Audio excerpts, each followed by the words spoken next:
లేదంటే wine shop ఉంది, చక్క మంచి మెరుస్తుంది, మంచి బాటిల్స్ ఉన్నాయి, అందంగా బాటిల్స్ ఉన్నాయి, నోరు పెట్టా ఎర్రగా మెరుస్తుంది, బైబిల్ తల మెరుస్తూ ఉంటుంది ద్రాక్షరస్.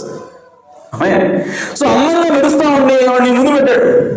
తాగాలి అనే కోరికలు లేకపోతే అదేం చేయలేదండి. కాబట్టి ఇప్పుడు నువ్వు తాగేలా చేస్తుంది ఏమిటి? బాటిల్ కాదు, ఆ మద్యం కాదు, ద్రాక్షరసం కాదు, నీ లోపల ఉన్న కోరిక దానికి అట్రాక్ట్ చేస్తావు. హల్లెలూయా.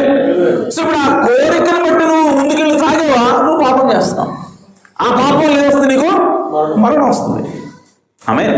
సో అదే ఇక్కడ యాకోబు గారు మాట్లాడుతున్నాడు, ప్రతి వాడును తన స్వకీయమైన దురాశ చేత, దేని చేత? దురాశ చేత ఏడవబడి అంటాడు.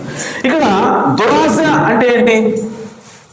ఆశ వేరు, దురాశ వేరు. సో దురాశ అంటే అర్థం ఇక్కడ ఇంగ్లీష్లో లస్ట్ అని ఉంది. లస్ట్ అంటే కోరిక,